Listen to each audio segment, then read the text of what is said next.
તો આજે અમે આવ્યા છે બસેરા તરફથી જે ડ્રાઈવર બહેનોની તાલીમ અપાઈ રહી છે તે જગ્યા ઉપર, અને આ એ મેદાન છે કે જ્યાં ડ્રાઈવર બહેનોને પ્રેક્ટિકલ તાલીમ અપાય છે. પહેલાં તો લર્નિંग लाइसेंसની प्रिपरेशन માટે. मेरा नाम प्रेरणा है.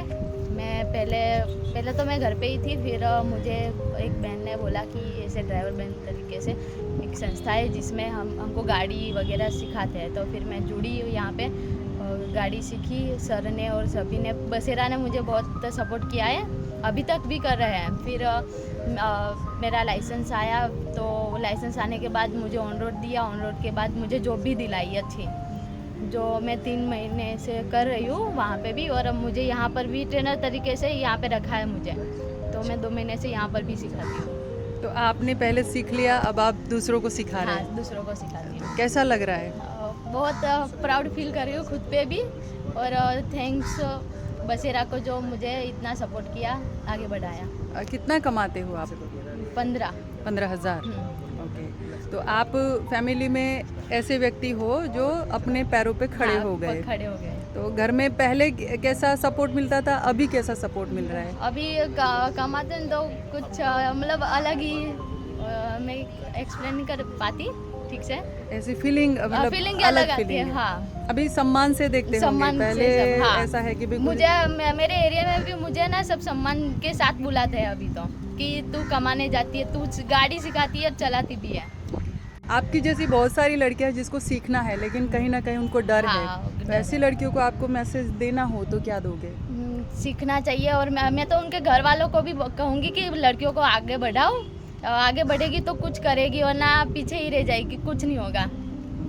आप खुश है? हाँ, बहुत. હું પહેલાં અહીંયા શીખવા આવી હતી. હું રિક્ષા શીખી પહેલાં, પછી 4 વ્હીલર શીખી. અત્યારે બીજી બહેનોને હું શીખવાડું છું. તમે જે જગ્યાએ શીખ્યા ને એ જગ્યાનું નામ શું અને કોના દ્વારા શીખ્યા? અમે યુસીડીમથી ફોર્મ ભરાયું હતું, પછી બસેરામાં આવ્યા. બસેરામાં આરીફ સર જોડે હું શીખી બધું. 4 વ્હીલર રિક્ષા બધું એમની જોડે જ શીખી.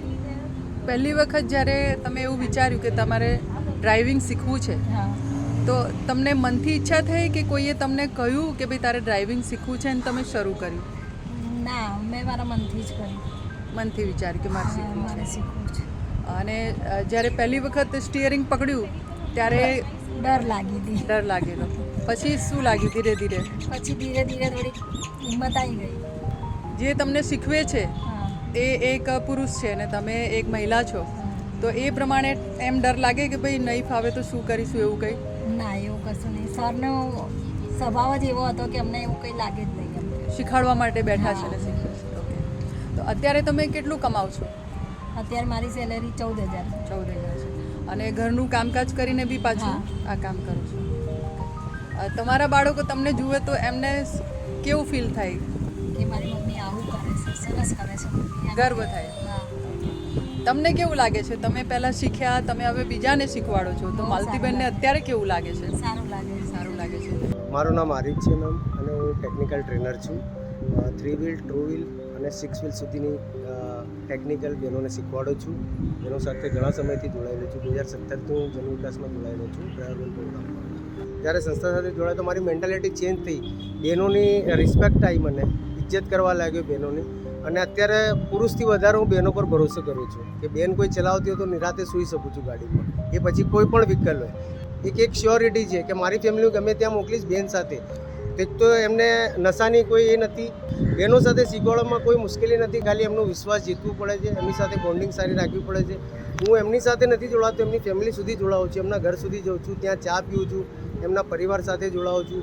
એમને એક વખત ઇન્વાઇટ કરું છું કે તમે આવો ટેકનિકલ સ્પેસ ઉપર અને જુઓ કે શું શીખવાડીએ છીએ અને તે રીતનું આપણું કામકાજ ચાલે છે. એટલે કોઈ ખોટી મેન્ટાલિટી એમને આવે કે ખોટા વિચારો ના આવે કે પુરુષ થઈને મેં બહેનને કઈ રીતે શીખવાડે છે.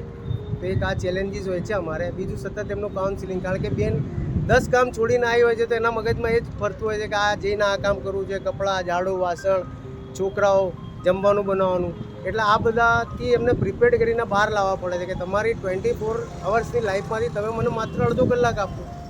મારી જોડે અત્યારે 4 બહેનો જોડાયેલા છે જે મારી સાથે ટ્રેન થયેલા છે, જે અત્યારે બીજાને ટ્રેનિંગ આપે છે. એના સિવાય બી મને જે પૈસાવાળા લોકો છે જેમને બહેનો સાથે જ ગાડી શીખવી છે, તેવા ઘણા કોન્ટેક આવે છે. તો મારી બહેનોને જ પ્રિપેર કરું છું કે તમે જઈ આવો, એમની સાથે પૈસા નક્કી કરો, એમની જ ગાડી ઉપર એમને ડ્રાઇવિંગ શીખવાડો. તો એ રીતનું પણ રોજગાર ચાલે જ છે. એટલે બહેનો ક્યાંય ને ક્યાંય જોડાયેલી જ રહે છે મારથી. મારું નામ જાદવ નીલમ છે. હું અત્યારે હાલ પ્રાઇવેટ કંપનીમાં એકાઉન્ટ લખું છું અને સાથે સાથે ગાડી પણ શીખું છું. કેમ મન થયું ગાડી શીખવાનું? આગળ કંઈક કરવું છે ભવિષ્યમાં, કેમ કે ફેમિલીમાં હું ને મમ્મી બે જ છે, એટલે મમ્મીને સાથ આપવો છે અને કંઈક શીખીએ તો કંઈક કામમાં આવે. કચ્છું લાઇસન્સ માટે મેં અપ્લાય કરાવ્યું હતું, પછી લઈ ગયા તમને. કચ્છા લાઇસન્સ આવી ગયું છે. અત્યારે હાલ અમે ટ્રેનિંગ લઈએ છીએ. ટ્રેનિંગ પછી અમારું પાક્કું લાઇસન્સ આવશે. પાક્કું લાઇસન્સની ઇંતજારી છે. હા, ફેમિલીમાં તો બહુ બધા એવા છે, કેમ કે હું ને મમ્મી બે જ છે, લેડીઝ છે, પપ્પા નથી, ભાઈ પણ નથી. એટલે ઘરમાં બહુ બધા છે કે છોકરી થઈને શું કરી શકશે, પણ મમ્મીની ઈચ્છા છે કે હું કંઈક કરું. આ જમાનામાં તો છોકરીએ પોતાના પગ ઉપર થવું જ પડે, કેમ કે મમ્મી પપ્પા ક્યાં સુધી આપણી જોડે રહેશે, એટલે પોતાના પગ ઉપર થવું જ પડે એમ. બધાનો વિચાર છોડીને પોતાનું જ વિચારવું જોઈએ કે પોતાને આપણી જાતને કેવી રીતે આગળ લઈ જઈને લોકોને બતાવી શકીએ કે અમે બી કંઈક કરી શકીએ. અમે ડ્રાઈવર તરીકે હું જોબ કરવાની છું અને હું મારી મમ્મીને અને મારી ફેમિલીને બહુ આગળ લઈ જવા માંગુ છું. આ ભાઈ છે એ એમના પત્નીને લઈને આવ્યા છે અહીંયા અને ડ્રાઇવિંગ શીખવાડવા માટે. તો તમને કેમ ઈચ્છા થઈ કે તમારા વાઈફે પણ ડ્રાઇવિંગ શીખવું જોઈએ? જો જરૂરી છે અત્યારે, એમના પગ પર ઊભા થઈ શકે અને એમને આગળ કામ લાગે. તો બાકીના લોકો ઘરમાં આનાથી હેપી બધા હેપી છે. હેપી. કૌશલ્યાબેન, શું કરવા આવ્યા છો? અમે ડ્રાઇવિંગ શીખીએ છીએ. લોકો એવું કહે કે હવે ઉંમર થઈ ગઈ, તો તમે શું એવા લોકોને કહેશો? હવે એ ઉંમર થઈ ગઈ, પણ હવે આ મારામાં અત્યારે ધગત છે કરવાની, એટલે હું લાગી ગઈ. જો ફર્સ્ટ વાર થોડી વાર બીક લાગી હતી, પણ હવે તો બહુ સારું ફાઈ ગયું છે. હા, હવે અમારે તો આ માલતીબેનને થેન્ક યુ કે અમને આટલા આગળ વધાર્યા. મારું નામ રેણુકાબેન છે અને અમે અહીંયા શીખીએ છીએ, રિક્ષા શીખીએ છીએ. ઘરે છોકરા સાસુ સસરા છે, એટલે ભાઈ કામકાજ તો થોડું કરીને આવવું પડે ને ઘરે. અમને તો એમ જ કહે છે તમે આગળ વધશો તો તમારા માટે સારું જ છે, એટલે અમે આગળ જ વધીએ છીએ.